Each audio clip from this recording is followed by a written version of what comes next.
स्वागत है आप सभी का संदीप गौर सर के YouTube चैनल में। हमसे जुड़े हुए सभी मित्रों का, विद्यार्थियों का मैं सहे हृदय से अपने इस चैनल में दोस्तों स्वागत करता हूं।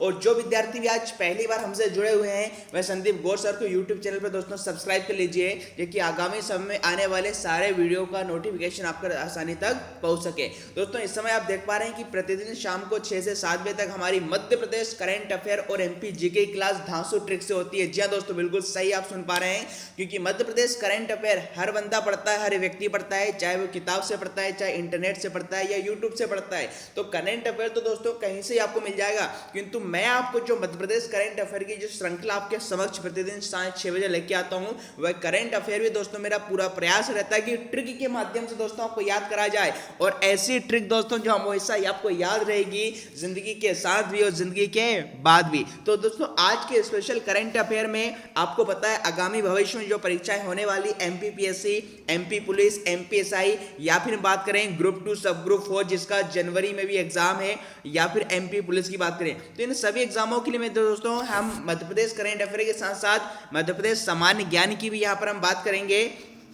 चलिए दोस्तों, अब आज की कक्षा प्रारंभ करने से पहले जो हमारी लास्ट क्लास हुई थी मेरे दोस्तों 31 दिसंबर 2020 को हिंदी के सेशन में, तो 31 तारीख के हिंदी के सेशन में जिन विद्यार्थियों ने भी पूछे गए प्रश्नों को सबसे फास्ट आंसर दिया था मेरे दोस्तों, उन टॉप 10 रैंकर्स का नाम ये रहा आपके डिस्प्ले स्क्रीन पर। प्रथम स्थान प्राप्त किया मेरे दोस्तों रानी विश्वकर्मा, दूसरे स्थान पर प्रवेश किया प्रवेश दुबे, तीसरे नंबर पे स्थान प्राप्त किया है रानी दांगी, तीसरे नंबर पे है आपका रिंकी चौकसे और रुचि राय, चौथे नंबर पे दीक्षा शर्मा और सोनम नागर, पांचवें नंबर पे प्रियंका सोनवाने, छठवें नंबर पे सोनाली भास्कर, सेवंथ नंबर पे महिमा नामदेव, आठवें नंबर पे प्रतीक वैरागी और किरण शर्मा, नाइन्थ नंबर पे प्राची जैन और रीता, और 10वें नंबर पे रचना, रोहित और विनोद भिलाला।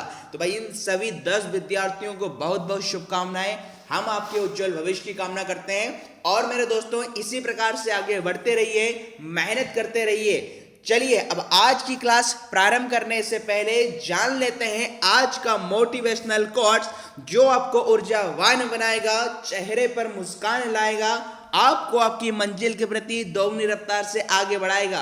तो क्या है आज मेरे दोस्तों आज का मोटिवेशनल कोट्स कि मत सोच कि तेरा सपना क्यों पूरा नहीं होता, मत सोच कि तेरा सपना क्यों पूरा नहीं होता, हिम्मत वालों का इरादा कभी अधूरा नहीं होता, जिस इंसान के कर्म अच्छे होते हैं उसके जीवन में कभी अंधेरा नहीं होता। जी हाँ मेरे दोस्तों, उसके जीवन में कभी अंधेरा नहीं होता।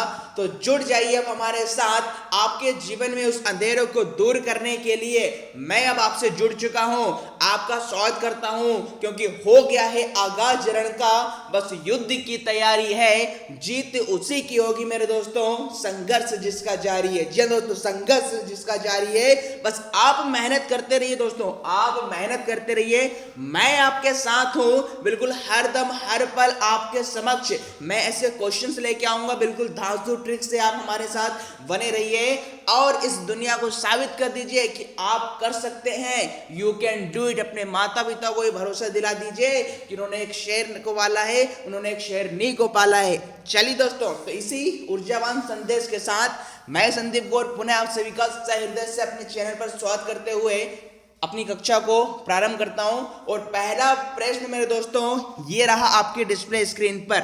प्रश्न पूछा गया है कि हाल ही में किसे अवधेश प्रताप सिंह विश्वविद्यालय रीवा का कुलपति नियुक्त किया गया है। जी हाँ दोस्तों, पहला तो आपको यही पता होना चाहिए, यदि आपसे पूछ लिया जाए कि अवधेश प्रताप सिंह विश्वविद्यालय मध्य प्रदेश के किस जिले में है, तो कहां पर मेरे दोस्तों, रीवा जिले में है। तो आपको हाल ही में बताना है कि हाल ही में अवधेश प्रताप सिंह विश्वविद्यालय रीवा का कुलपति किसे नियुक्त किया गया है, और जिन्हें नियुक्त किया गया है उनकी पिक्चर भी मेरे दोस्तों डिस्प्ले स्क्रीन पर दिखाई जा रही है। तो फटाफट से हमारे शेर शेरनी रसगुल्लो लाडू इसका आंसर देंगे कि अवधेश प्रताप सिंह विश्वविद्यालय रीवा का कुलपति हाल ही में किसे नियुक्त किया गया है। 4 विकल्प आपके समक्ष, डॉक्टर राजकुमार प्राचार्य, professor KG Suresh, doctor Mahesh Srivastava और प्रोफेसर विनोद सक्सेना। तो फटाफट से मेरे दोस्तों बताइए कि हाल ही में अवधेश प्रताप सिंह विश्वविद्यालय रीवा का कुलपति किसे नियुक्त किया गया है। चलिए अब जान लेते हैं इसका राइट आंसर क्या होगा कि भैया किसे अवधेश प्रताप सिंह विश्वविद्यालय रीवा का कुलपति नियुक्त किया गया है। तो जिन भी विद्यार्थियों ने चयन किया मेरे दोस्तों डॉक्टर राजकुमार आचार्य, जी हाँ दोस्तों, जिन विद्यार्थियों ने चयन किया है विकल्प क्रमांक 1 का, तो विकल्प क्रमांक 1 इज द परम सत्य आंसर। जी हाँ दोस्तों, डॉक्टर राजकुमार आचार्य को भी हाल ही में अवधेश प्रताप सिंह विश्वविद्यालय रीवा का नया कुलपति चुना गया है या नियुक्त किया गया है।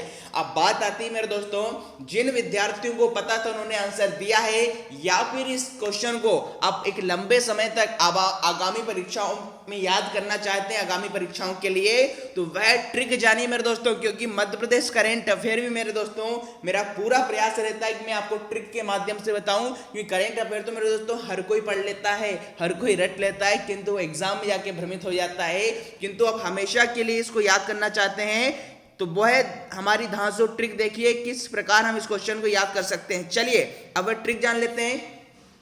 बताइए किस विश्वविद्यालय की बात हो रही है, तो सर कहेंगे अवधेश प्रताप सिंह विश्वविद्यालय की बात हो रही है। और यहां पर मेरे दोस्तों एक शब्द आएगा अवधेश, आपको एक शब्द मिलेगा अवधेश। और इसी प्रकार आप देखेंगे डॉक्टर राजकुमार आचार्य, बताइए 4 में लास्ट में पढ़ेंगे, 4 लास्ट में 4 पढ़ेंगे तो आपको एक साउंड क्या मिलेगा, 4 मिलेगा। कितना मिलेगा मेरे दोस्तों, 4 मिलेगा। जब आचार्य को आप पढ़ेंगे तो क्या साउंड मिलेगा आपको, 4 मिलेगा। और मुझे ये बताइए कि चूंकि अवधेश प्रताप सिंह विश्वविद्यालय की बात हो रही है और रामायण में आपने देखा होगा कि अवध के राजा कौन थे, दशरथ थे मेरे दोस्तों। अवध के राजा कौन थे, दशरथ थे। और अवधेश के जो राजा हैं, अवध के जो राजा हैं दशरथ, उनके कितने राजकुमार थे, उनके 4 राजकुमार थे। तो 4 का मतलब आचार्य से और राजकुमार का मतलब किससे है, राजकुमार आचार्य से मेरे दोस्तों। तो इस प्रकार भी ट्रिक से याद कर सकते हैं।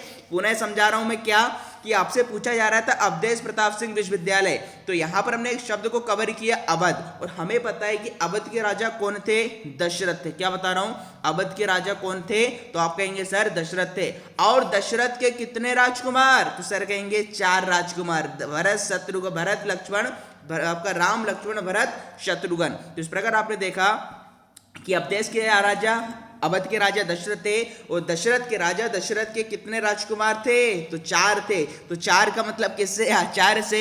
और राजकुमार का मतलब मेरे दोस्तों किससे है, डॉक्टर राजकुमार आचार्य से। तो इस प्रकार भी मेरे दोस्तों आप ट्रिक से याद कर सकते हैं। जी हाँ दोस्तों, चलिए आई होप आपको ये समझ में आ गया होगा।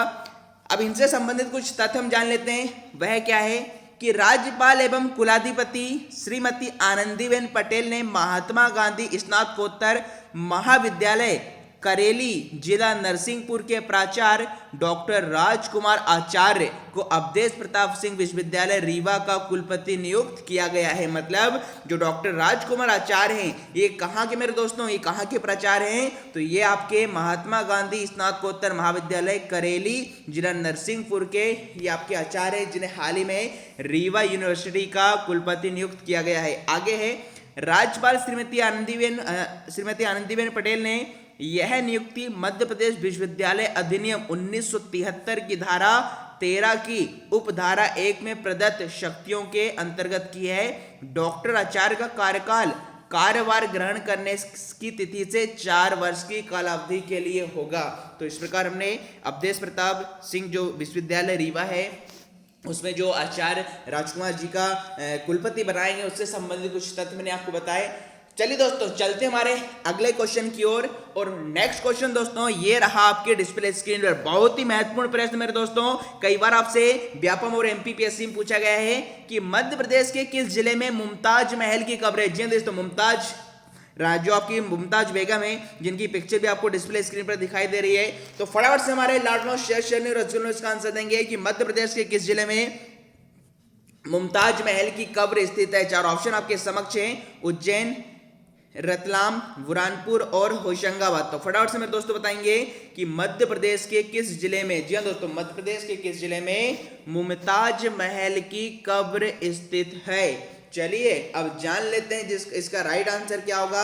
तो भाई जिन विद्यार्थियों ने चयन किया मेरे दोस्तों, जिन विद्यार्थियों ने चयन किया रतलाम, जी हाँ दोस्तों, रतलाम इज द क्या है, रॉन्ग आंसर। और जिन विद्यार्थियों ने चयन किया है होशंगाबाद, तो ये तो गलत ही नहीं मेरे दोस्तों, महा गलत है। तो फिर जान लेते हैं सर इसका राइट आंसर क्या होगा।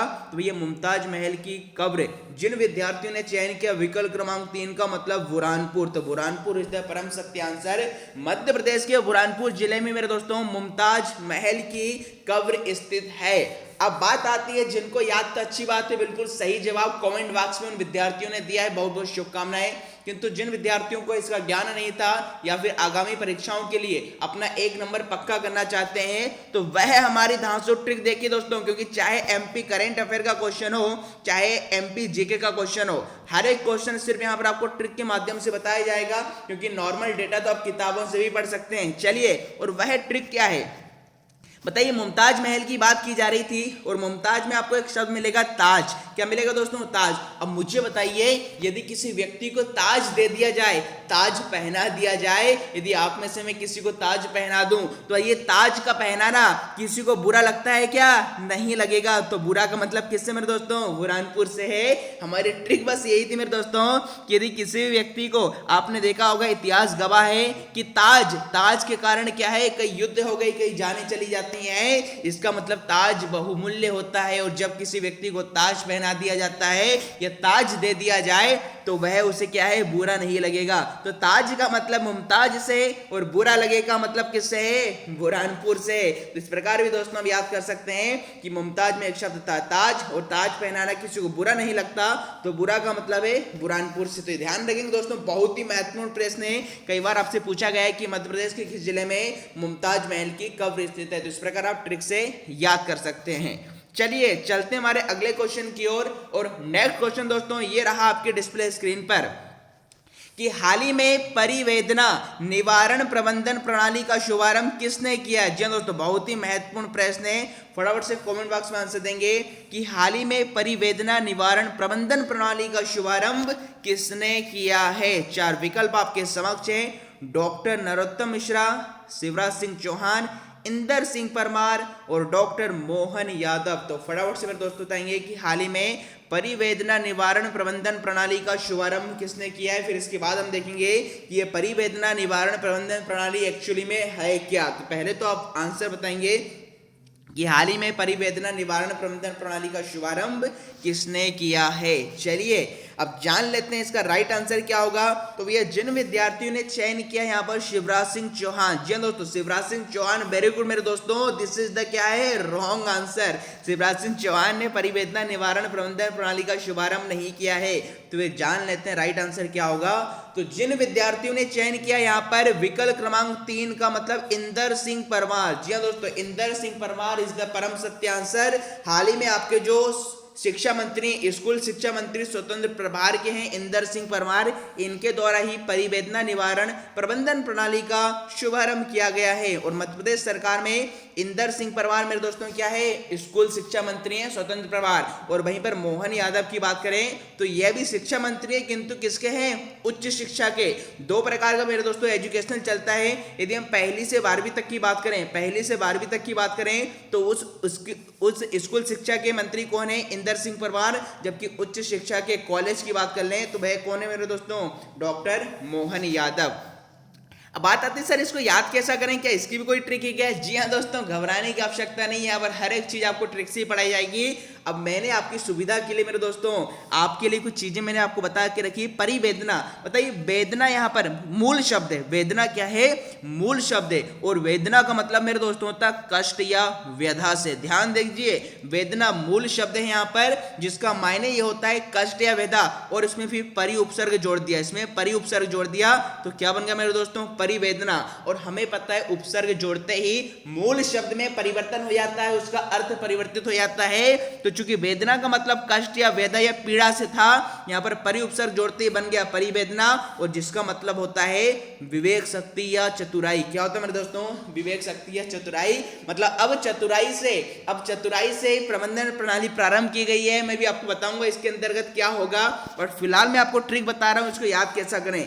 तो बताइए परिवेदना का मतलब क्या होता है, विवेक शक्ति या चतुराई। और विवेक शक्ति कहां पर होती है? व्यक्ति के अंदर होती है। क्या बोल रहा हूं? जो विवेक शक्ति होती है, जो परिवेदना होती है, वो व्यक्ति के अंदर होती है। तो अंदर का मतलब मेरे दोस्तों किससे है? इंदर सिंह परमार से। दोस्तों इस प्रकार मैंने आपको ट्रिक से याद करा दिया। फिर से पुनः बता देता हूं कि परिवेदना निवारण प्रबंधन प्रणाली में का आपको इस शब्द मिला था परिवेदना। और परिवेदना क्या होती है? समझ या सोच या जो शक्ति होती है, जो चतुराई होती है, वह मनुष्य के अंदर होती है। तो अंदर का मतलब किससे याद रखेंगे? इंदर सिंह परमार से मेरे दोस्तों। अब जान लेते हैं मेरे दोस्तों कि यहाँ पर इस प्रणाली के तहत क्या होगा। कुछ इंफॉर्मेशन मैं आपको इससे संबंधित देता हूँ। लिखा है कि स्कूल शिक्षा राज्य मंत्री स्वतंत्र प्रभार इंदर सिंह परमार ने शिक्षक और विभागीय कर्मचारियों को, किसके लिए प्रारंभ की गई है? शिक्षक और विभागीय कर्मचारियों की शिकायत दर्ज करने की ऑनलाइन परिवेदना निवारण प्रबंधन प्रणाली का शुभारंभ किया है। आगे लिखा है उन्होंने भोपाल संभाग के विद्यालयों को आकर्षक बनाने की कार्य योजना और जबलपुर संभाग की पहल मेरी शाला मेरी जिम्मेदारी के तहत किए गए प्रयासों को भी क्या है दोस्तों सहारा गया है। तो बस इतना ध्यान रख लीजिए कि परिवेदना निवारण प्रबंधन प्रणाली के संबंध किससे? शिक्षा से। यदि आपसे ऐसे ही पूछ लिया जाए कि इस प्रणाली के संबंध किससे, तो शिक्षा से है, जिसके अंतर्गत अब शिक्षक और विभागीय कर्मचारियों की जो भी शिकायत होगी, जो की परेशानी होगी, वह ऑनलाइन माध्यम से क्या है? दर्ज करा सकते हैं। और इंदर सिंह परमार जो कि आपके स्कूल शिक्षा मंत्री हैं, स्वतंत्र प्रभार। दोस्तों स्वतंत्र प्रभार का मतलब ऐसे मंत्री होते हैं जो कैबिनेट मंत्री के अंडर में काम नहीं करते, मतलब स्वतंत्र होते हैं। तो इंदर सिंह परमार की पिक्चर भी आपको डिस्प्ले स्क्रीन पर दिखाई जा रही है। तो बस इतना आपको ट्रिक से याद रहेगा कि परिवेदना या वेदना समझ ली। वेदना मतलब पीड़ा, और पीड़ा कहां पर होती है? अंदर होती है। तो अंदर का मतलब किससे है? इंदर सिंह परमार से। चलिए दोस्तों, तो आई होप आपको ट्रिक यदि पसंद में आ रही हो तो वीडियो को लाइक कीजिएगा, और जो विद्यार्थी आज हमसे पहली बार जुड़े हुए चैनल को सब्सक्राइब कीजिएगा। चलिए दोस्तों, चलते हमारे अगले क्वेश्चन की ओर। और नेक्स्ट क्वेश्चन दोस्तों ये रहा आपके डिस्प्ले स्क्रीन पर कि भोपाल की प्रसिद्ध जामा मस्जिद का निर्माण किसने किया है? जी दोस्तों, बहुत ही सुंदर सी जामा मस्जिद है। कई बार आपने यहाँ पर विजिट भी किया होगा। पिक्चर भी आपको डिस्प्ले स्क्रीन पर दिखाई दे रही है। तो फटाफट से हमारे शेयर करने और लाडनों रसगुल्लों इसका आंसर देंगे कि भोपाल की प्रसिद्ध जामा मस्जिद का निर्माण किसने किया है? बहुत ही महत्वपूर्ण प्रश्न, कई बार आपसे पूछा गया है। तो भोपाल की प्रसिद्ध जामा मस्जिद का निर्माण किसने किया है? 4 विकल्प हैं, कुत्सिया बेगम, रजिया सुल्तान, शाहजहां या इल्तुतमिश। फटाफट से आंसर देंगे दोस्तों कि भोपाल की प्रसिद्ध जामा मस्जिद, जिसकी पिक्चर भी डिस्प्ले स्क्रीन पर दिखाई दे रही है, इसका निर्माण किसने किया है? इसका निर्माण किसने किया है? कुदसिया बेगम, रजिया सुल्तान, शाहजहां या इल्तुतमिश। चलिए अब जान लेते हैं भाई इसका राइट आंसर क्या होगा। तो किसकी बात की जा रही है? भोपाल की। तो पहले आपको ध्यान में रखना है जामा मस्जिद मध्य प्रदेश के किस जिले में? भोपाल में है। उस जामा मस्जिद का निर्माण किसने किया है? तो जिन विद्यार्थियों ने चयन किया मेरे दोस्तों रजिया सुल्तान का, वेरी गुड दोस्तों, ये गलत नहीं महागलत है, गलत नहीं महागलत है। तो बात आती है कि सर जामा मस्जिद का निर्माण किसने किया है? तो यहाँ पर जिन विद्यार्थियों ने चयन किया विकल्प क्रमांक 1 का मतलब कुदसिया बेगम इज द परम सत्य आंसर, जो भोपाल की 8वीं शासिका थी। जी दोस्तों, भोपाल की 8वीं शासिका कुदसिया बेगम के द्वारा ही इस जामा मस्जिद का निर्माण किया गया है। चलिए अब जिनको पता था अच्छी बात है, किंतु जिन विद्यार्थियों को याद नहीं रहता या फिर भूल गए थे, भ्रमित हो गए थे, तो उसकी भी बढ़िया से मैं आपको ट्रिक बता देता हूं दोस्तों, उसकी भी बढ़िया सी ट्रिक बता देता हूं। सारे क्वेश्चन यहाँ पर हम ट्रिक के माध्यम से ही करेंगे। बताइए यहाँ पर जामा मस्जिद की बात की जा रही थी। यदि जामा का मैं उल्टा कर दूं क्या आएगा? माजा तो आपने पिया होगा, मजा आ जाता है। तो जामा का उल्टा क्या होगा? माजा। और बताइए यहाँ पर आंसर क्या था? कुदसिया बेगम। तो एक बेगम में शब्द, बेगम का मतलब क्या होता है? बिना गम का। और यदि आपके पास बिना गम है, यदि व्यक्ति बेगम का मतलब क्या होता है? बिना गम का। और बिना गम का व्यक्ति क्या करेगा? मौजा ही मौजा करेगा। क्या करेगा मेरे दोस्तों? मौजा ही मौजा करेगा। आपने गाना भी सुना होगा, मौजा ही मौजा, इस प्रकार से। तो यहाँ पर आप ध्यान में रखेंगे कि बेगम का मतलब होता है बिना गम का, और बिना गम का व्यक्ति क्या करेगा? मौजा ही मौजा करेगा। और मौजा का मतलब किससे है? जामा मस्जिद से है मेरे दोस्तों। मौजा का मतलब किससे है? जामा मस्जिद से है। और यहाँ पर बिना गम किसका मतलब है? कुदसिया बेगम से है। चलिए दोस्तों, तो आई होप यह भी आपको समझ में आ गया होगा। चलते हमारे अगले क्वेश्चन की ओर। और क्वेश्चन नंबर 5 ये रहा दोस्तों आपके डिस्प्ले स्क्रीन पर कि हाल ही में मुख्यमंत्री शिवराज सिंह चौहान, जी दोस्तों, हाल ही में मुख्यमंत्री शिवराज सिंह चौहान ने कहां पर रानी कमलापति की प्रतिमा स्थापित की है? जी दोस्तों, बहुत ही महत्वपूर्ण प्रश्न है। पिक्चर भी आपको यहाँ पर कमलापति, रानी कमलापति की डिस्प्ले स्क्रीन पर दिखाई दे रही है। फटाफट से आंसर देंगे मेरे दोस्तों कि हाल ही में मुख्यमंत्री शिवराज सिंह चौहान ने कहां पर रानी कमलापति की प्रतिमा स्थापित की है? 4 विकल्प आपके समक्ष है, इंदौर, जबलपुर, ग्वालियर और भोपाल। तो फटाफट से आंसर देंगे कि हाल ही में मुख्यमंत्री शिवराज सिंह चौहान ने कहां पर रानी कमलापति की प्रतिमा स्थापित की है? चलिए अब जान लेते हैं राइट आंसर। तो भैया रानी कमलापति की प्रतिमा पहले तो आपको ध्यान में रखना है किसने स्थापित की है, तो क्या आएगा? हमारे मध्य प्रदेश के मुख्यमंत्री शिवराज सिंह चौहान ने स्थापित किए। और कहां पर स्थापित किए? तो जिन विद्यार्थियों ने चयन किया विकल्प क्रमांक 4 का, भोपाल। तो मेरे दोस्तों भोपाल इज द परम सत्य आंसर। हाल ही में हमारे जो प्रदेश की राजधानी भोपाल में सीएम शिवराज सिंह चौहान के द्वारा रानी कमलापति की प्रतिमा स्थापित की गई है। अब इसको याद कैसा करें, तो इसकी मैं थोड़ी सी आपको ट्रिक बताने की कोशिश करूंगा। बताइए किसकी प्रतिमा की बात की जा रही है? कमलापति। तो कमलापति में आपको एक शब्द मिलेगा कमल। क्या मिलेगा मेरे दोस्तों? कमल मिलेगा। और बताइए कमल कहाँ जन्म लेता है? भूमि पर। कमल कहाँ पर जन्म लेता है? भूमि पर। अब भू का मतलब यहाँ पर कीचड़ भी होता है, कीचड़ में भी जन्म लेता है या पानी में भी जन्म लेता है। तो कमलापति में आपको एक शब्द मिला है कमल। और कमल कहाँ पर जन्म लेता है? भूमि में। तो भू का मतलब भूमि और भू से क्या होगा? भोपाल होगा मेरे दोस्तों। आपको पहले ही बता चुका हूं कि भू का मतलब हमेशा हम भोपाल से लेते हैं। ये तो एक तरीका हो गया। और दूसरा तरीका वैसा भी याद कर सकते हैं मेरे दोस्तों कि कमला पार्क मेरे दोस्तों कहां पर है? यदि आप वीआईपी रोड पे गए होंगे तो आपको पता होगा कि कमला पार्क कहां पर है? भोपाल में है। तो ऐसा भी आप ट्रिक से याद कर सकते हैं कि भैया कमला का मतलब है कमला पार्क से, और कमला पार्क कहां पर है? वीआईपी रोड भोपाल में है। तो इस प्रकार से आप ध्यान में रख सकते हैं कि कमला का मतलब है कमलापति से, और यहाँ पर भोपाल का भोपाल में है। अब कमलापति रानी कौन है, क्या है, इससे संबंधित कुछ प्रश्न आपके दिमाग में उठ रहे होंगे। तो इससे संबंधित कुछ तथ्य मैं आपको बता देता हूं। क्या कि मुख्यमंत्री श्री शिवराज सिंह चौहान ने 29 दिसंबर 2020 को रानी कमलापति आर्च ब्रिज और रानी कमलापति की प्रतिमा का लोकार्पण भोपाल में किया। दोस्तों ध्यान में रखना है, कमलापति आर्च ब्रिज का लोकार्पण भी किया है और रानी कमलापति प्रतिमा का, ये दोनों ही पूछे। जिससे अभी मैंने आपसे सिर्फ प्रतिमा का पूछा, यदि कमलापति आर्च ब्रिज का ही पूछे तो आपको भोपाल आंसर देना है। आगे लिखा है कि छोटे तालाब पर बन रहे आर्च ब्रिज और रानी कमलापति महल के ठीक बीच में प्रतिमा की स्थापना की गई। छोटे तालाब पर आर्च ब्रिज पर रानी कमलापति की प्रतिमा स्थापित की गई। और तथ्य मैं आपको बता दूं इससे संबंधित कि मुगल साम्राज्य के पतन के बाद चकला गिन्नौर के गोंड राजा निजाम शाह की रानी कमलापति थी। जी हाँ दोस्तों, रानी कमलापति किसकी रानी थी? राजा निजाम शाह की थी। तो निजाम की हत्या के बाद वह अपने छोटे बेटे नवल शाह के साथ भोपाल आ गई। बताया जाता है कि दोस्त मोहम्मद खान रानी को हासिल करना चाहता था। लाल घाटी पर रानी कमलापति के बेटे नवल शाह और मोहम्मद खान का युद्ध हुआ। इसमें 16 वर्षीय नवल शाह शहीद हो गया। नवल शाह की मृत्यु की सूचना देने के बाद मनुभावन टेकरी से काला धुआं किया गया। इसके बाद कमलापति ने अपने महल से छोटे तालाब में जल समाधि ले ली ताकि उन्हें कोई छू ना पाए। आगे लिखा है भोपाल में 300 साल पहले 7 मंजिला कमलापति महल का कुछ हिस्सा पानी में डूबा हुआ है और भोपाल में 1989 से यह महल भारतीय पुरातत्व संरक्षण के अधीन है। तो ये मैंने कुछ सूचना मेरे दोस्तों रानी कमलापति के लिए आपके लिए जुटाई है। चलिए अब चलते हैं अगले क्वेश्चन की ओर।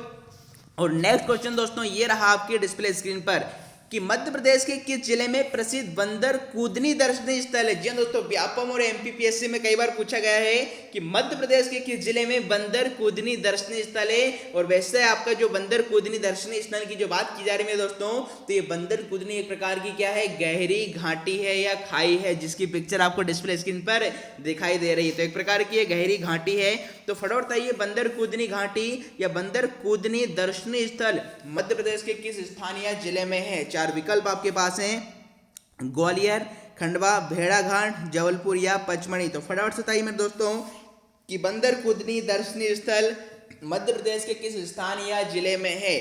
चलिए अब जान लेते हैं राइट आंसर क्या होगा। तो भाई किसकी बात की जा रही है? बंदर कूदनी दर्शनीय स्थल की बात की जा रही है, जो एक प्रकार की घाटी है। तो बंदर कूदनी दर्शनीय स्थल जिन विद्यार्थियों ने चयन किया विकल्प क्रमांक 3 का, मतलब भेड़ाघाट जबलपुर। जी हाँ दोस्तों, भेड़ाघाट जबलपुर इज द परम सत्य आंसर। मध्य प्रदेश के जबलपुर जिले के भेड़ाघाट में ही बंदर कूदनी दर्शनीय स्थल है। दोस्तों इसका नाम बंदर कूदनी क्यों रखा गया है वो भी आपको बताता हूं। तो प्राचीन मान्यताओं के अनुसार ऐसा माना जाता है कि आज से 100 वर्षों पहले ये घाटी इतनी सकरी थी कि एक छोर से दूसरे छोर तक, मतलब एक किनारे से दूसरे किनारे तक बंदर आसानी से लांग जाते थे, आसानी से क्या है इस घाटी को कूद जाते थे, इसलिए इसका नाम क्या रख दिया मेरे दोस्तों, बंदर कूदनी यहाँ पर घाटी रख दिया है।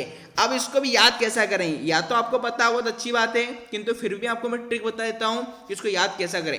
तो ये बंदर कूदने की बात हो रही, और बंदर कहां पर कूदते हैं, घाट पर कूदते हैं। कि कहां पर कूदते हैं मेरे दोस्तों, घाट पर। तो घाट का मतलब भेड़ा घाट से, और भेड़ा घाट कहां पर है, जबलपुर से, यहाँ पर नर्मदा नदी का उद्गम स्थल है। तो इस प्रकार में दोस्तों ध्यान में रखेंगे कि बंदर कूदनी में आपका बंदर के कूदनों की बात हो रही थी। और आपने कहीं भी देखा होगा बंदर क्या है, किसी नदी के क्या है घाट पर कूदते रहते हैं, उछलते रहते हैं। तो घाट का मतलब किससे है, भेड़ा घाट से है। तो इस प्रकार दोस्तों आप याद कर सकते हैं। चलिए चलते हैं अगले क्वेश्चन की ओर। और क्वेश्चन नंबर 7 दोस्तों ये रहा आपके डिस्प्ले स्क्रीन पर, कि मध्य प्रदेश के किस राष्ट्रीय उद्यान में तेंदुओं की संख्या सर्वाधिक है। आपने हाल ही में देखा होगा, कुछ समय पहले मैंने आपसे एक क्वेश्चन पूछा था कि जो मध्य प्रदेश है अब आपका टाइगर स्टेट के साथ साथ तेंदुआ लेपर्ड स्टेट भी बन चुका है, क्योंकि हाल ही में जो सर्वे हुआ था उसमें मध्य प्रदेश में 3421 तेंदुए पाए गए, जो कि भारत के अन्य राज्यों की तुलना में सबसे अधिक है। किंतु ये तेंदुए किस राष्ट्रीय उद्यान में सर्वाधिक है, ये आपसे पूछा गया मेरे दोस्तों। आपको टोटल पूछे तो मध्य प्रदेश में भारत के राज्यों की तुलना में सबसे ज्यादा तेंदुए हैं, और मध्य प्रदेश अब बाघ स्टेट के साथ साथ टाइगर स्टेट के साथ साथ लेपर्ड स्टेट भी कहलाता है, जिसकी कुल संख्या है 3421। किंतु यहाँ पर थोड़ा आपको घुमाकर प्रश्न पूछा है कि चलो ठीक है कि राष्ट्रीय उद्यान में तेंदुओं की संख्या ज्यादा तो है मध्य प्रदेश में, किंतु किस राष्ट्रीय उद्यान में, पिक्चर आपको तेंदुओं की दिखाई दे रही, काफी खूंखार प्राणी ये होता है। तो यहां पर आपको बताना है मेरे दोस्तों कि राष्ट्रीय उद्यान किस राष्ट्रीय उद्यान में तेंदुओं की संख्या सर्वाधिक है। 4 विकल्प आपके समक्ष हैं, कान्हा राष्ट्रीय उद्यान, पन्ना राष्ट्रीय उद्यान, पेंच राष्ट्रीय उद्यान या बांधवगढ़ राष्ट्रीय उद्यान। तो फटाफट से बताइए कि हमारे मध्य प्रदेश में सर्वाधिक तेंदुए तो हैं, किंतु सर्वाधिक तेंदुए मध्य प्रदेश के किस राष्ट्रीय उद्यान में पाए जाते हैं मेरे दोस्तों, फटाफट से बताइए इसका राइट आंसर क्या होगा। तो बहुत ही खूंखार प्राणी ये होता है आपका तेंदुआ, ठीक है ना, भेजा निकाल लेगा तो भाई पूरा का पूरा, ठीक है ना मेरे दोस्तों। चलिए तो इसका राइट आंसर जान लेते हैं। तो भैया तेंदुओं की बात की जा रही थी, तो जिन विद्यार्थियों ने चयन किया है कान्हा राष्ट्रीय उद्यान, जिन दोस्तों मध्य प्रदेश का जो सबसे बड़ा राष्ट्रीय उद्यान है मंडला जिले में कान्हा राष्ट्रीय उद्यान, इसी कान्हा राष्ट्रीय उद्यान में मेरे दोस्तों सर्वाधिक तेंदुए पाए जाते हैं, सर्वाधिक तेंदुए पाए जाते हैं। तो जिन विद्यार्थियों ने चयन किया था विकल्प क्रमांक 1 का, तो मेरे दोस्तों विकल्प क्रमांक 1 इज द परम सत्य आंसर। तो ध्यान में आपको रखना है कि मध्य प्रदेश में सर्वाधिक तेंदुए तो हैं जो आपके 3421, किंतु सर्वाधिक किस राष्ट्रीय उद्यान में, ये महत्वपूर्ण मेरे दोस्तों, तो वह किसमें है, कान्हा राष्ट्रीय उद्यान है। यह भी मेरे दोस्तों एमपी करंट अफेयर का ही क्वेश्चन है। चलिए अब याद कैसा करें वह तरीका जान लिया मेरे दोस्तों। बताइए तेंदुआ, तेंदुआ में आपको एक शब्द मिलेगा दुआ, एक शब्द आपको क्या मिलेगा, दुआ। और बताइए हम अपनी जीवन की अच्छी सुख संपत्ति के लिए, अच्छी रहने के लिए किससे दुआ करते हैं, कान्हा जी से दुआ करते हैं। किससे दुआ करते हैं, कान्हा जी से दुआ करते हैं। तो कान्हा का मतलब है कान्हा राष्ट्रीय उद्यान से, और कान्हा से दुआ करते का मतलब किससे है, तेंदुआ से। मेरे दोस्तों देखिए कितना बढ़िया मैं आपको लॉजिक बता रहा हूँ, थोड़ा रिलेट करते हुए, क्योंकि हम एमपी करंट अफेयर से रटते आते हैं, किंतु मेरा उद्देश्य थोड़ा आप ट्रिक से पढ़ेंगे तो आपको अच्छा याद रहेगा। तो तेंदुआ में आपको एक शब्द मिला था दुआ, तेंदुआ में आपको एक शब्द मिला था दुआ, और हम दुआ किससे करते हैं, कान्हा जी से करते हैं, हमारी खुशहाली के लिए, हमारी समृद्धि के लिए। तो दुआ का मतलब तेंदुआ से, और किससे करते हैं, कान्हा से। तो कान्हा का मतलब किससे, कान्हा राष्ट्रीय उद्यान से। अब इससे संबंधित कुछ तथ्य मैं आपको दोस्तों बता देता हूं, वह क्या है कि प्रदेश में तेंदुओं की संख्या में 28% इजाफा हुआ है। प्रदेश में एक बाघ पर 7 तेंदुए, मतलब यदि एक बाघ है तो उस पर कितने तेंदुए हैं, 7 तेंदुए हैं। कान्हा नेशनल पार्क और बालाघाट के समान वन मंडल तेंदुओं के मामले में नंबर 1 पर है। 2014 की गणना में मध्य प्रदेश में 1817 तेंदुए थे मेरे दोस्तों, और हाल ही में जो 2018 की गणना के अनुसार अब 3421 हो गए हैं, और यह संख्या मध्य प्रदेश में सबसे ज्यादा है अन्य राज्यों के मुकाबले में। तो टोटल संख्या 3421 है, जबकि 2014 में 1817 थे। 4 साल बाद, 4 साल में दोस्तों कितने बढ़ गए, दुगने बढ़ गए मेरे दोस्तों, 3421 हो गए। तो आपको ध्यान में रखना है सर्वाधिक तेंदुए मेरे दोस्तों कान्हा नेशनल पार्क में, और कितने 3421 तो टोटल है, किंतु सर्वाधिक इस संख्या में से कान्हा नेशनल पार्क में तो 28% मेरे दोस्तों इजाफा हुआ है। अब यदि थोड़ा आपके राष्ट्रीय उद्यान वाइज बात कर लें तो लैंडस्केप के अनुसार कान्हा नेशनल पार्क में कितने हैं, तो 450 हैं। पालपुर कोनो में 300, पन्ना में 290, पेंच में 270, सतपुड़ा में 250, बांधवगढ़ शहडोल में 230, रातापानी सेंचुरी में 150 और संजय डुबरी में आपका 100, मतलब सर्वाधिक 450 किसमें, कान्हा नेशनल पार्क में। ये 2018 की जो सर्वे हुआ है उसके अनुसार है। चलिए चलते हैं अगले क्वेश्चन की ओर। और नेक्स्ट क्वेश्चन दोस्तों ये रहा आपके डिस्प्ले स्क्रीन पर कि मध्य प्रदेश के प्रसिद्ध खिलाड़ी जाल गोदरेज का संबंध किस खेल से। जी हाँ दोस्तों, बहुत ही महत्वपूर्ण प्रश्न है, कई बार पूछा गया है कि मध्य प्रदेश के प्रसिद्ध खिलाड़ी जाल गोदरेज का संबंध किस खेल से। 4 विकल्प आपके पास है, हॉकी, क्रिकेट, टेबल टेनिस या कुश्ती। तो फटाफट से हमारे लाडलो आंसर देंगे कि मध्य प्रदेश के प्रसिद्ध खिलाड़ी जाल गोदरेज का संबंध किस खेल से है। जी हाँ दोस्तों, जाल गोदरेज का संबंध किस खेल से। कई बार यह प्रश्न आपके एमपीपीएससी और मध्य प्रदेश व्यापम की परीक्षाओं में पूछा गया है। फटाफट से आंसर देंगे। चलिए आप जान लेते हैं भैया कि जो मध्य प्रदेश के प्रसिद्ध खिलाड़ी हैं आपके कौन, जाल गोदरेज का संबंध किससे। तो जिन विद्यार्थियों ने यहाँ पर मैंने चयन किया आपका हॉकी, जी दोस्तों very good, hockey is the क्या है, रॉन्ग आंसर। और जिन्होंने क्रिकेट चुना है वो तो गलत ही नहीं, महा गलत है। तो फिर जान लेते हैं इसका राइट आंसर क्या होगा। तो मेरे दोस्तों जाल गोदरेज का संबंध जिन विद्यार्थियों ने चयन किया विकल्प क्रमांक 3 का मतलब टेबल टेनिस। जी दोस्तों टेबल टेनिस इज द परम सत्य आंसर। जाल गोदरेज का संबंध टेबल टेनिस से ही है। कई बार आपसे प्रश्न पूछा गया है। अब बताइए मध्य प्रदेश में इतने सारे खिलाड़ी हैं, किसी का संबंध हॉकी से, किसी का क्रिकेट से, किसी का टेबल टेनिस से, तो किसी कुश्ती से। तो कई बार तो हम क्या करते हैं, वो लिस्ट, वो हम सूची तो याद तो कर लेते हैं किंतु भूल जाते हैं। किंतु आपको दोस्तों घबराने की आवश्यकता नहीं है। आप मेरे साथ पढ़ रहे हैं, आप संदीप सर के साथ पढ़ रहे हैं, हर एक चीज आपको ट्रिक से ही बताई जाएगी। अब इस क्वेश्चन को भी मैं इतने बढ़िया उसके ट्रिक से बता रहा हूं कि आप कभी भ्रमित नहीं होंगे। बताइए किस खिलाड़ी की बात की जा रही है, मध्य प्रदेश के जाल गोदरेज। और जाल गोदरेज में आपको एक शब्द मिलेगा जाल, क्या मिलेगा, जाल। और जाल किस में होती है, जाली किस में होती है, टेबल टेनिस में होती है। आपकी सुविधा के लिए मैंने पिक्चर बता दी, यहाँ पर 2 महिलाएं टेबल टेनिस खेल रही है और ये बीच में मेरे दोस्तों क्या लगी है, जाल लगा है या जाली लगी है। तो इस प्रकार ध्यान में रख सकते हैं कि जाल गोदरेज का संबंध टेबल टेनिस से है, क्योंकि जाल या जाली किस में होती है, टेबल टेनिस में होती है। जैसे आप डिस्प्ले स्क्रीन पर देख पा रहे हैं कि जाल या जाली किस में होती है, आपका टेबल टेनिस में होती है। तो जाल गोदरेज का संबंध भी किससे आएगा, टेबल टेनिस से आएगा मेरे दोस्तों। इसके अलावा कोई दूसरा तरीका नहीं है, ना ही ऐसा तरीका आपको कोई बताएगा, ना आपने इससे पहले पढ़ा होगा। तो हमेशा भी याद रहेगा कि जाल गोदरेज में एक शब्द है जाल, और जाल किस में होता है, टेबल टेनिस के गेम में होता है। तो इस प्रकार मेरे दोस्तों आप याद कर सकते हैं हमारी धांसू ट्रिक से। चलिए चलते हैं अगले क्वेश्चन की ओर। और नेक्स्ट क्वेश्चन दोस्तों ये रहा आपके डिस्प्ले स्क्रीन पर कि किस शहर में स्थित कमला प्राणी संग्रहालय में उड़ीसा से व्हाइट टाइगर पुनर्वासित किया जाएगा। जी तो बहुत ही महत्वपूर्ण प्रश्न एमपी करंट अफेयर का। तो व्हाइट टाइगर की आपको पिक्चर डिस्प्ले स्क्रीन पर दिखाई दे रही है। आपको बताना है कि कमला, आपको क्या बताना है, कमला प्राणी संग्रहालय कहाँ पर है, क्योंकि उसी संग्रहालय में उड़ीसा से व्हाइट टाइगर को क्या किया जाएगा, पुनर्वासित किया जाएगा, मतलब वहां पर ले जाया जाएगा। तो फटाफट से बताइए कमला प्राणी संग्रहालय मध्य प्रदेश के किस शहर या जिले में है। 4 ऑप्शन आपके पास, इंदौर, भोपाल, जबलपुर और शिवपुरी। तो फटाफट से आंसर देंगे मेरे दोस्तों कि कमला प्राणी संग्रहालय कहाँ पर है, जहां पर अब उड़ीसा के व्हाइट टाइगर को ले जाया जाएगा, पुनर्वासित किया जाएगा।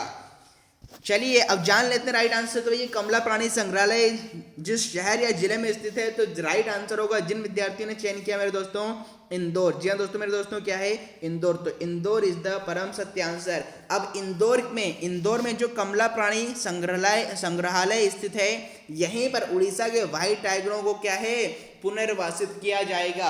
अब जिन विद्यार्थियों को पता था, अच्छी बात है, या फिर आगामी भविष्य में होने वाली मध्य प्रदेश व्यापम या एमपीपीएससी की परीक्षाओं में यह क्वेश्चन में आप भ्रमित ना हो, तो इसकी बढ़िया सी ट्रिक बता देता हूं। बताइए कौन से टाइगर की बात की जा रही है, व्हाइट टाइगर। और व्हाइट टाइगर में आपको एक शब्द मिलेगा हाइट। बताइए वी को हटा दें तो क्या बचेगा, हाइट। और बताइए मेरे दोस्तों, जिन लोगों की हाइट अच्छी होती है, हाइट ज्यादा होती है, वह फिजिकल में, चाहे वह कोई भी पुलिस के एग्जाम हो, एमपी पुलिस का हो, एमपी एसआई का हो, जिन व्यक्तियों की हाइट ज्यादा होती है, क्या बोल रहा हूं, व्हाइट का मतलब हम किससे ले लेंगे, हाइट से। तो जिन व्यक्तियों की हाइट ज़्यादा होती है वो फिजिकल में क्या है, तेज दौड़ते हैं। तो दौड़ने का मतलब किससे, इंदौर से। क्या बोल रहा हूँ, दौड़ का मतलब किससे है, इंदौर से। और कौन, आपका हाइट, जिन व्यक्तियों की हाइट ज़्यादा होती है वो तेज दौड़ते हैं। तो तेज दौड़ने का मतलब किससे है, इंदौर से है। और हाइट का मतलब किससे, व्हाइट टाइगर से। किससे, आपके व्हाइट टाइगर से। तो इस प्रकार थोड़ा आप रिलेट करके मेरे दोस्तों पढ़ सकते हैं। चलिए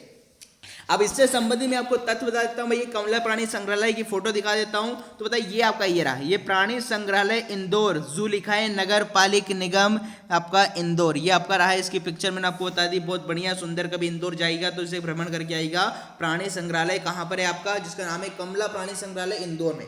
लिखा आपके लिए न्यूज है कि इंदौर में स्थित कमला नेहरू प्राणी संग्रहालय में उड़ीसा से व्हाइट टाइगर और कालाधारी वाला टाइगर पुनर्वासित किया जाएगा। साथ ही कमला नेहरू प्राणी संग्रहालय में पक्षी विहार भी बना लिया गया है। इस खूबसूरत पक्षी विहार की खासियत यह है कि यहाँ 40 प्रजातियों के 700 पक्षी रह सकेंगे। तो बहुत बढ़िया आपके लिए न्यूज़ है भैया, एमपी करंट अफेयर की। आपको ध्यान में रखना है कि व्हाइट टाइगर अब आपके इंदौर स्थित कमला प्राणी संग्रहालय में पुनर्वासित किए जाएंगे। और याद करने का जो तरीका आपका रहेगा कि व्हाइट का मतलब है हाइट से, और जिनकी हाइट ज़्यादा रहेगी वो तेज दौड़ते हैं। तो दौड़ का मतलब इंदौर से मेरे दोस्तों। चलिए दोस्तों, चलते हमारे नेक्स्ट क्वेश्चन की और। नेक्स्ट क्वेश्चन दोस्तों ये रहा आपके डिस्प्ले स्क्रीन पर। अगला क्वेश्चन मेरे दोस्तों कि कर्मा लोकनाट्य का संबंध किस जनजाति है। जी हाँ दोस्तों, पिक्चर भी आपको डिस्प्ले स्क्रीन पर दिखाई दे रही कर्मा लोकनाट्य की, जिसमें एक प्रकार का ये नृत्य होता है।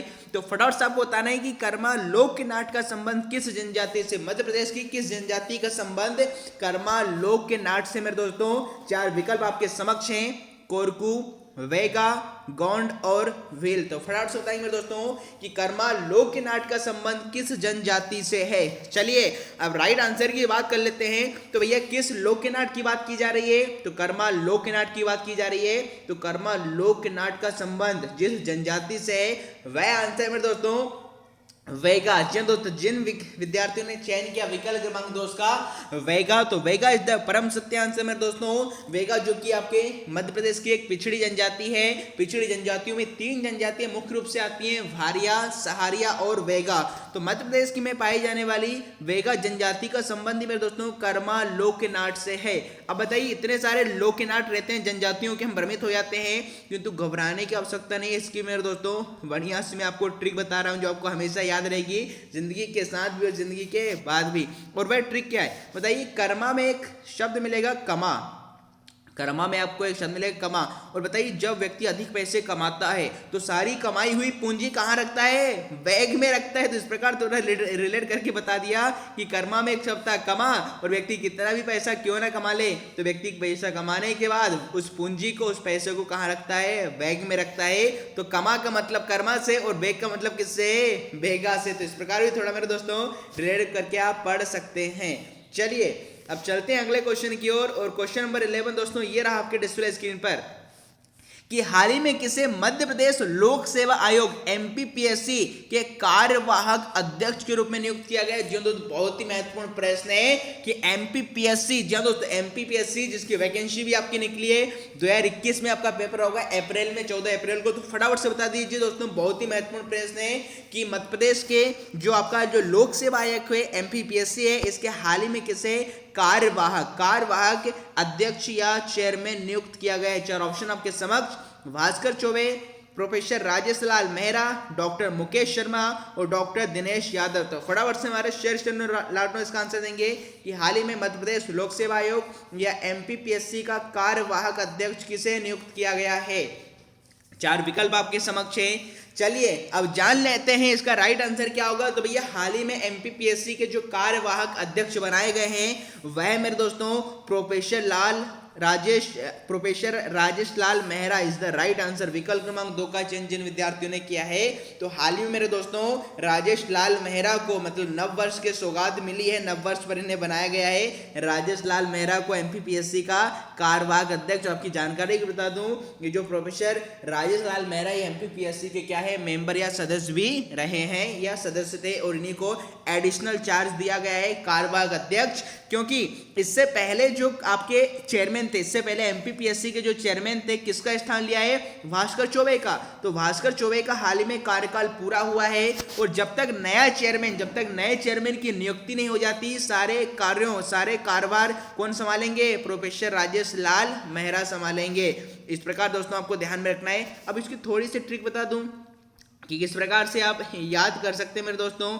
बताइए, प्रोफेसर राजेश लाल मेहरा में आपको एक रंग मिलेगा लाल और लास्ट में क्या मिलेगा? हरा। लाल और हरा। और लोगों में क्या होता है? लोगों में क्या होता है? लाल और हरे रंग का क्या होता है? योग होता है। इस प्रकार थोड़ा ट्रिक से पढ़ सकते हैं कि चाहे लाल हो चाहे हरा हो, सब क्या है? लोग, हर एक प्रकार के लोग रहते हैं, लोगों में क्या है? उनका योग रहता है, चाहे लाल हो या हरा हो। इस प्रकार से थोड़ा रिलेट करके पढ़ सकते हैं। अब मैं आपको बता दूं, कल का पेपर यदि आपने पढ़ा हो तो कल के न्यूज़पेपर की ये जानकारी है कि राज्य शासन ने मध्य प्रदेश लोक सेवा आयोग के अध्यक्ष की नियुक्ति होने तक आयोग के सदस्य प्रोफेसर राजेश लाल मेहरा को कार्यवाहक अध्यक्ष बनाया गया है। वे अपने कार्यों के साथ आयोग के अध्यक्ष व के कर्तव्यों का पालन भी करेंगे। समान प्रशासन विभाग ने गुरुवार को इस आदेश की जारी किए हैं। तो बताइए, कल का ही पेपर आपने पढ़ा हो तो आपको पता होगा कि भैया प्रोफेसर राजेश लाल मेहरा को एमपीपीएससी का कार्यवाहक अध्यक्ष बनाया गया है। कार्यवाहक का मतलब होता है कि जब तक स्थायी चेयरमैन नहीं बनते, ये कार्यवाहक के रूप में काम करेंगे। चलिए दोस्तों, और आपको ये भी ध्यान में रखना है कि एमपीपीएससी का मुख्यालय कहाँ पर है? हेडक्वार्टर इंदौर में। यदि आपसे यह पूछ लिया जाए कि एमपीपीएससी का मुख्यालय कहाँ पर? इंदौर में, जिसकी स्थापना 1956 को हुई थी। जी दोस्तों, 1956 में एमपीपीएससी की स्थापना हुई थी और पहली बार इसने 1958 में परीक्षा का आयोजन किया था।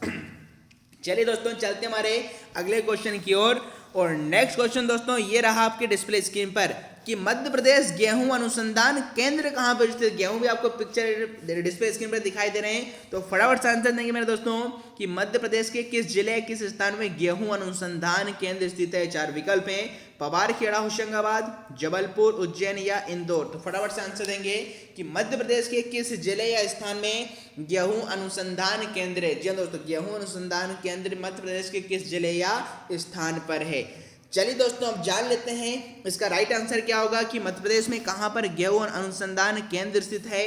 तो जिन विद्यार्थियों ने मेरे दोस्तों चयन किया है पवार खेड़ा उज्जैन का, जी दोस्तों पवार खेड़ा होशंगाबाद का, तो पवार खेड़ा होशंगाबाद परम सत्य आंसर कि मध्य प्रदेश के पवार खेड़ा जो कि होशंगाबाद जिले के अंतर्गत आता है, यहीं पर मेरे दोस्तों क्या है? गेहूं अनुसंधान केंद्र है।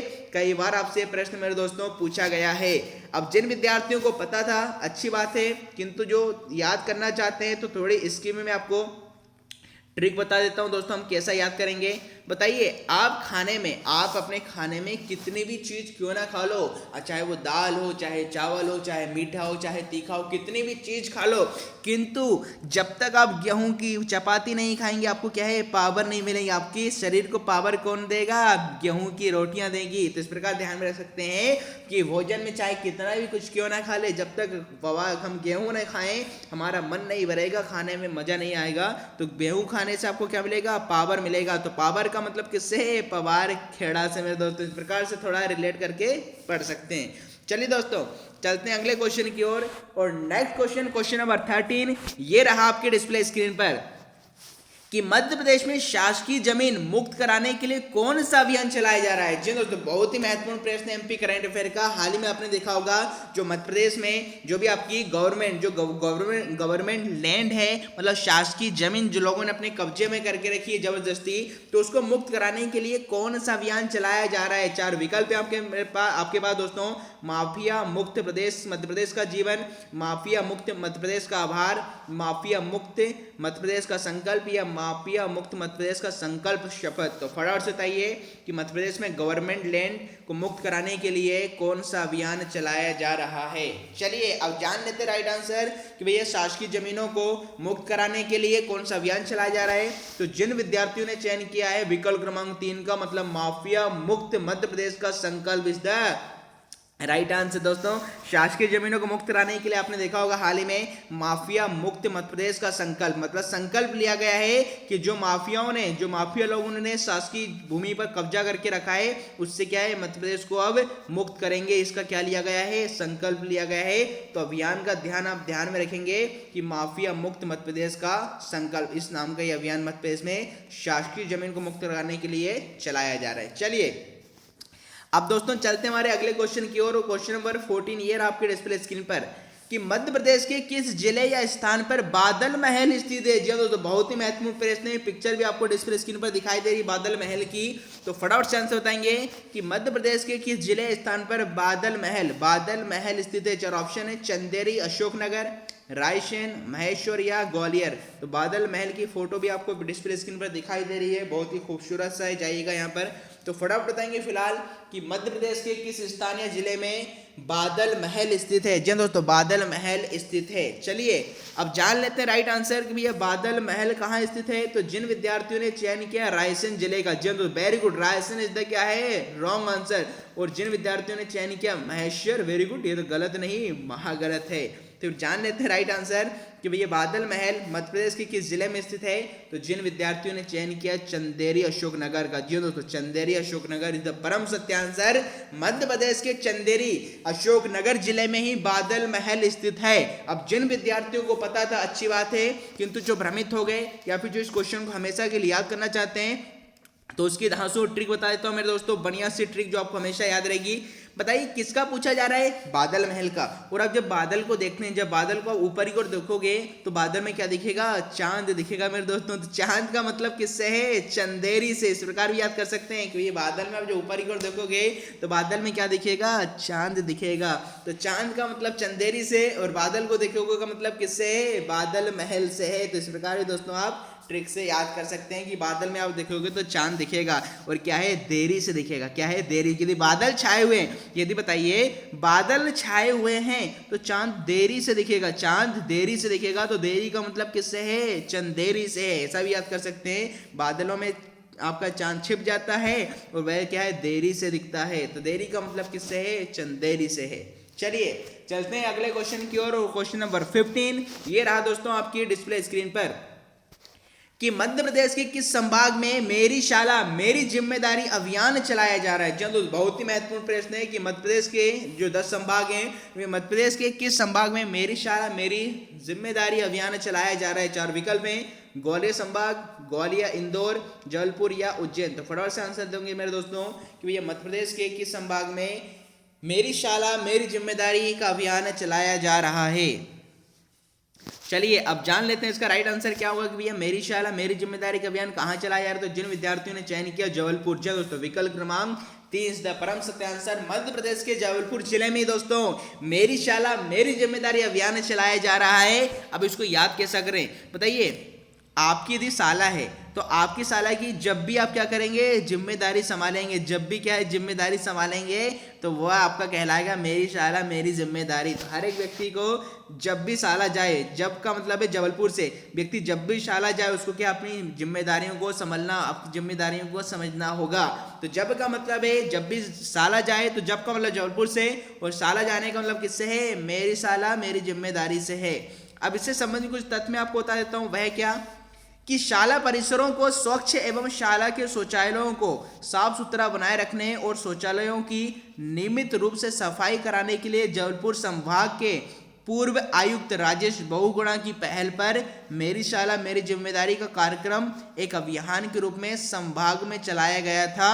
वर्तमान में श्री वी चंद्रशेखर जो कि भाजपा प्रदेश से हैं, इस अभियान के चलने से शाला के शिक्षकों और उससे पढ़ने वाले छात्राओं में स्वच्छता के प्रति जागरूकता लाई है और वे अपनी शाला के परिसर को साफ सुथरा रखने लगे हैं। तो आपको ध्यान में रखना है भैया किसकी पहल पर चालू हुआ है। तो जो पूर्व आयुक्त हैं राजेश बहुगुणा, इनके पहल में ये मेरी शाला मेरी जिम्मेदारी का अभियान जबलपुर संभाग में चलाया जाए, जो कि साफ सफाई से संबंधित है। चलिए तो यहाँ पर मेरे दोस्तों अगले क्वेश्चन की ओर चलते हैं। और नेक्स्ट क्वेश्चन दोस्तों ये रहा आपके डिस्प्ले स्क्रीन पर कि जैन धर्म से संबंधित बड़े बाबा का मंदिर। जी हाँ दोस्तों, ये आपके जैन आपके जो समुदाय है उनके ऋषभ देव की ये प्रतिमा है, बहुत ही सुंदर यहाँ पर मंदिर भी बना हुआ है जिसे बड़े बाबा मंदिर के नाम से जाना जाता है, जैन धर्म से संबंधित है। हमारे सामने प्राची जैन भी आपकी जुड़े हुई, वो भी आपको इस संबंध में बताएंगे, प्रकट हुई है भाई प्राची जैन, तो वहाँ पर शायद गए भी हो। तो बड़े बाबा का मंदिर फटाफट से बताएंगे कि बड़े बाबा का जो मंदिर है जो कि ऋषभ देव की यहाँ पर प्रतिमा स्थापित है, जैन धर्म से इसका ताल्लुक है। तो ये मध्य प्रदेश के किस स्थान या आपके शहर में स्थित है? 4 विकल्प हैं, कुंडलपुर, दमोह, आपका बैतूल, विदिशा या गुना। तो फटाफट से बताएंगे जैन धर्म से संबंधित बड़े बाबा का मंदिर किस स्थान या जिले में है जो कि जैन समुदाय के जो तीर्थकर हुए हैं ऋषभ देव की प्रतिमा यहाँ पर स्थापित है, बहुत ही खूबसूरत सुंदर। तो फटाफट से मेरे दोस्तों बताएंगे कि जैन धर्म से संबंधित बड़े बाबा का मंदिर किस जिले में है। तो यहाँ पर अब राइट आंसर की बात कर लेते हैं भैया, जिन विद्यार्थियों ने चयन किया बैतूल का। जी दोस्तों, बैतूल इज द परम सत्य आंसर नहीं है, परम असत्य आंसर है, महागलत है। तो फिर बात आती है सर इसका राइट आंसर क्या होगा? तो भैया जैन धर्म से संबंधित बड़े बाबा का मंदिर कहाँ पर है? कुंडलपुर दमोह में। और जो दमोह से कितना 34 किलोमीटर दूर है, दमोह से आपका जो दमोह जिला है इससे 34 किलोमीटर दूर जो स्थान है जिसका नाम है कुंडलपुर। क्या मेरे दोस्तों? कुंडलपुर। इस कुंडलपुर में ही जैन धर्म से संबंधित बड़े बाबा का मंदिर स्थित है। बहुत ही महत्वपूर्ण प्रश्न है। अब इसको भी थोड़ा ट्रिक से बता देता हूं, याद कैसा करें बताइए। जो पुराने समय में राजा महाराजा थे वो कुंडल कैसे पहनते थे? बड़े बड़े कुंडल पहनते थे। तो बड़े का मतलब बड़े बाबा से और कुंडल पहनते का मतलब किससे है? कुंडलपुर से। मेरे दोस्तों इस प्रकार भी ध्यान रख सकते हैं कि पुराने समय में राजा महाराजा अपने कानों में बड़े बड़े कुंडल धारण करते थे। तो बड़े का मतलब बड़े बाबा से है और कुंडल धारण करने का मतलब किससे है? कुंडलपुर से। तो ध्यान रखेंगे कि मध्य प्रदेश के दमोह जिले के कुंडलपुर में ही बड़े बाबा का मंदिर है जिसका संबंध किससे है? जैन धर्म से। आपसे यह भी पूछ ले जाए किस मंदिर का संबंध किस समुदाय से है? तो जैन समुदाय से इसका संबंध है। चलिए दोस्तों चलते हैं अगले क्वेश्चन की ओर। और क्वेश्चन नंबर 17 ये रहा आपके डिस्प्ले स्क्रीन पर। अगला पूछा जा रहा है कि डिजिटल इंडिया पुरस्कार 2020 के अंतर्गत मध्य प्रदेश के किस जिले को डिजिटल गवर्नेंस में उत्कृष्ट कार्य के लिए प्लेटिनम पुरस्कार दिया गया? जी दोस्तों बहुत ही महत्वपूर्ण प्रश्न है आपके आगामी भविष्य में आने वाली परीक्षाओं के लिए कि डिजिटल इंडिया पुरस्कार 2020 के अंतर्गत मध्य प्रदेश के किस जिले को डिजिटल गवर्नेंस में उत्कृष्ट कार्य के लिए प्लेटिनम पुरस्कार दिया गया है? जी दोस्तों किस पुरस्कार की बात की जा रही है? प्लेटिनम पुरस्कार की बात की जा रही है। तो ये किस जिले को मिला है? 4 ऑप्शन आपके पास है, खरगोन, जबलपुर, हरदा या सतना। तो फटाफट से बताइए मेरे दोस्तों कि प्लेटिनम पुरस्कार डिजिटल गवर्नेंस में उत्कृष्ट काम करने के लिए किस जिले को दिया गया है? 4 विकल्प हैं, खरगोन, जबलपुर, हरदा और सतना। चलिए अब जान लेते हैं इसका राइट आंसर क्या होगा दोस्तों। तो जिन विद्यार्थियों ने यहाँ पर चयन किया खरगोन जिले का विकल्प क्रमांक 1 इज द राइट आंसर। मेरे दोस्तों यहाँ पर डिजिटल गवर्नेंस में किस जिले ने उत्कृष्ट काम किया है? खरगोन ने। इसलिए से 2020 का प्लेटिनम पुरस्कार से नवाजा गया है। तो प्लेटिनम पुरस्कार किससे दिया गया है? खरगोन जिले को दिया गया है। अब बात करें सर क्या इसकी भी कोई ट्रिक है क्या, इसको कैसा याद करें? तो थोड़ा मैं रिलेट करके मेरे दोस्तों आपको बता देता हूं ताकि आपको किसी प्रकार की कंफ्यूजन ना हो। देखिए दोस्तों यहाँ पर खरगोन आपका राइट आंसर है। खरगोन में शब्द मिलेगा खर, और खर से आपको क्या ध्यान में रखना है? खरबूजा। बताइए खर से क्या रखेंगे? खरबूजा। और बताइए जब भी आप खरबूजा की बात कर लें, जब भी आप खरबूजा खाते हैं तो कहाँ खाते हैं? प्लेट में खाते हैं। प्लेट का मतलब मेरे दोस्तों किससे है? प्लेटिनम से। मेरे दोस्तों बताइए जब आपके यहाँ मेहमान आते हैं तो बढ़िया खरबूजे को काटा जाता है, उसकी स्लाइस किए जाते हैं, छोटे छोटे टुकड़े किए जाते हैं और बढ़िया कांटे की चम्मच से आप क्या प्लेट में रखकर खाते हैं। हालांकि मजा ऐसा नहीं आता। बढ़िया मेहमान गए यहाँ पर खरबूजा तरबूज को बीच में से काटा और उठा के पूरा क्या है? मुंह में भर लिया। यहाँ पर एक एक उठाने में मजा नहीं आता, सीधा चीर उठाते हैं और पूरा मुंह में डालते हैं। तो इस प्रकार ध्यान में रखेंगे कि खरबूजा का शब्द यहाँ पर खरगोन में एक शब्द है खर, और खर का मतलब किससे है? खरबूजा से है। और खरबूजा हम यहाँ पर कैसे खाते हैं? प्लेट में रखकर खाते हैं। तो प्लेट का मतलब किससे है? प्लेटिनम से। और खरबूजा का मतलब मेरे दोस्तों किससे? खरगोन से। क्योंकि इसके अलावा मेरे दोस्तों एमपी करंट अफेयर पढ़ने का कोई दूसरा तरीका भी नहीं है। बस मेरा उद्देश्य यही है कि आपको लंबे समय तक चीजें दोस्तों याद रहे। और मान के चलिए बिल्कुल आप मेरी ट्रिक का प्रयोग जब भी कोई आप MCQ लगाएंगे, आगामी भविष्य में क्वेश्चन आएगा तो मेरी बातें, मेरी स्टोरी आपको ध्यान में रहेगी और आप क्वेश्चन कभी गलत करके नहीं आएगा। ये अजमाया हुआ मेरे दोस्तों क्या है? बिल्कुल दावा मैं आपको बता रहा हूं, तरीका बता रहा हूं। चलिए चलते हैं अगले क्वेश्चन की ओर। क्वेश्चन नंबर 18 दोस्तों ये रहा आपके डिस्प्ले स्क्रीन पर। हालांकि इससे संबंधित कुछ तथ्य बता दूं कि डिजिटल इंडिया पुरस्कार 2020 के अंतर्गत राष्ट्रपति श्री रामनाथ कोविंद ने 30 दिसंबर, मतलब 2 दिन पहले की बात है, 3 दिन, 30 दिसंबर 2020 को नई दिल्ली में वीडियो कॉन्फ्रेंसिंग के माध्यम से आयोजित समारोह में खरगोन की जिला वेबसाइट को नागरिक केंद्रित आकांक्षाओं को पूरा करने में प्रामाणिक और विश्वसनीय एकल खिड़की सूचना प्रसार प्रणाली होने के लिए प्लेटिनम पुरस्कार से सम्मानित किया है। तो किसने किया मेरे दोस्तों? रामनाथ कोविंद ने किया है।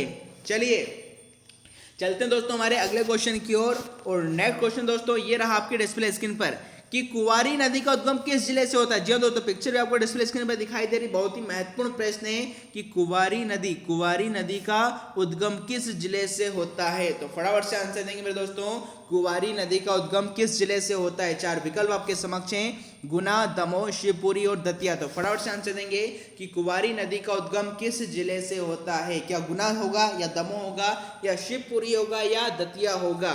चलिए अब जान लेते हैं इसका राइट आंसर क्या होगा कि भैया कुंवारी नदी का उद्गम किस जिले से होता है। तो जिन विद्यार्थियों ने चयन किया शिवपुरी, तो विकल्प क्रमांक 3 का, तो विकल्प क्रमांक 3 इज द परम सत्य आंसर मेरे दोस्तों। और कुमारी मेरे दोस्तों, कुंवारी आपका सिंध नदी की सहायक नदी है। किसकी नदी है? सिंध नदी की सहायक नदी है कुंवारी नदी, जिसका उद्गम स्थल मध्य प्रदेश के क्या है? शिवपुरी पठार से होता है मेरे दोस्तों। अब जिन विद्यार्थियों को पता था अच्छी बात है, किंतु जिनको याद नहीं रहता उसकी बढ़िया धांसू ट्रिक बता देता हूं। हमेशा दोस्तों याद रहेगी, जिंदगी के साथ भी और जिंदगी के बाद भी कभी इस क्वेश्चन में भ्रमित नहीं होंगे। बताइए किस नदी का पूछा जा रहा है? कुंवारी। इसमें आपको शब्द मिलेगा कुंवारी। और जो कुंवारी लड़कियां होती हैं वह किससे प्रार्थना करती हैं? शिवजी से प्रार्थना करती हैं। शिवजी बोले हैं जल्दी से इच्छा पूरी कर लेते हैं। जो कुंवारी आपकी लड़कियां होती वह यह कामना करती हैं कि शिवजी की भोलेनाथ जी मेरी जल्दी से जॉब लग जाए, ठीक है ना, मेरा ये हो जाए, बॉयफ्रेंड ने धोखा दे दिया, थोड़ा संभाल लीजिए, ये कर लीजिए, वो कर लीजिए। मतलब कुंवारी लड़कियां अपनी इच्छा किससे मांगती हैं? शिवजी से। और शिवजी से उनकी इच्छा जल्दी क्या हो जाती है? पूरी हो जाती है। तो पूरी का मतलब किससे? शिवपुरी से दोस्तों। इस प्रकार से ध्यान रख सकते हैं कि कुंवारी लड़कियों की इच्छा यदि करनी है पूरी तो किसकी आराधना करें? शिव की पूरी। तो शिव का मतलब मेरे दोस्तों शिवपुरी से। इस प्रकार ध्यान में रखेंगे कि कुंवारी लड़कियां किससे अपनी इच्छाओं की पूरी कराना चाहती हैं। तो इच्छाओं को पूरा कौन करेगा? शिवजी करेंगे। तो शिवपुरी इस प्रकार दोस्तों आप ध्यान में रख सकते हैं। चलिए चलते हैं अगले क्वेश्चन की ओर। और क्वेश्चन नंबर 19 दोस्तों ये रहा आपके डिस्प्ले स्क्रीन पर कि राष्ट्रीय गोकुल मिशन के तहत मध्य प्रदेश का पहला, महत्वपूर्ण है, मध्य प्रदेश का पहला पशु प्रजनन और कृषक एवं कृत्रिम गर्भाधान प्रशिक्षण केंद्र किस जिले के रतौना में शुरू किया गया? यदि आपको ध्यान में हो कि रतौना किस जिले में आता है तो इसका आंसर आप फटाफट देंगे।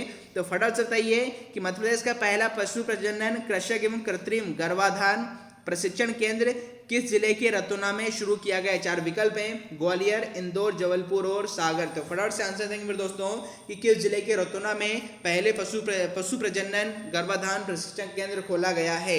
चलिए अब जान लेते हैं राइट आंसर। तो जिन विद्यार्थियों ने यहाँ पर चयन किया मेरे दोस्तों सागर, तो सागर इज द परम सत्य आंसर। सागर के रतौना में ही पहला पशु प्रजनन कृषक गर्भाधान प्रशिक्षण केंद्र खोला गया है। तो जिन विद्यार्थियों ने चयन किया सागर, तो सागर इस द मेरे दोस्तों क्या है? परम सत्य आंसर है। चलिए चलते हैं मेरे दोस्तों आज के अंतिम क्वेश्चन की ओर। और क्वेश्चन नंबर 20 ये रहा आपके डिस्प्ले स्क्रीन पर कि मध्य प्रदेश में स्थित शिवलिंग जो भोजपुर में स्थित शिवलिंग की लगभग ऊंचाई कितनी है? जी दोस्तों एमपीएसआई 2017 का क्वेश्चन है मेरे दोस्तों। जो लास्ट ईयर आपका एमपीएसआई हुआ था 2017 में लास्ट बार, तो इस 2017 के एमपीएसआई में आपसे पूछा गया था कि भोजपुर में स्थित शिवलिंग की ऊंचाई कितनी है दोस्तों? भोजपुर में स्थित शिवलिंग की ऊंचाई कितनी है? ऑप्शन आपके पास है 16, 17, 18, 20 या 15। तो फटाफट से बताइए। आप यहाँ पर कई बार आपने भ्रमण भी किया होगा शिवलिंग का, काफी अच्छा है, सुंदर है, एशिया का सबसे बड़ा शिवलिंग आपका है। तो बताइए मेरे दोस्तों कि भोजपुर स्थित शिवलिंग की लगभग ऊंचाई कितनी है, जिसकी पिक्चर आपको डिस्प्ले स्क्रीन पर दिखाई दे रही है। चलिए अब जान लेते हैं इसका राइट आंसर क्या होगा मेरे दोस्तों। तो जिन विद्यार्थियों ने चयन किया 18 फीट, जी हाँ दोस्तों लगभग 18 भी, वैसे आपका ये 17.5 के समथिंग है। तो 18 व्यापम में दिया गया था, व्यापम के अनुसार मैं बता रहा हूँ, व्यापम ने जो राइट आंसर माना था वो 18 माना था। तो मध्य प्रदेश में स्थित शिवलिंग की ऊंचाई कितनी थी मेरे दोस्तों? 18 फीट है। तो 18 इज द राइट आंसर। तो इस प्रकार दोस्तों आज हमने 20 सबसे महत्वपूर्ण मध्य प्रदेश करंट अफेयर और एमपी जीके के क्वेश्चन देखे, जो कि आगामी मध्य प्रदेश में होने वाली व्यापम ग्रुप 2 एमपी पुलिस और एमपी पीएससी की परीक्षाओं के लिए आपके बहुत ही कारगर सिद्ध होंगे। और सारे क्वेश्चन हमने धांसू ट्रिक से देखे मेरे दोस्तों।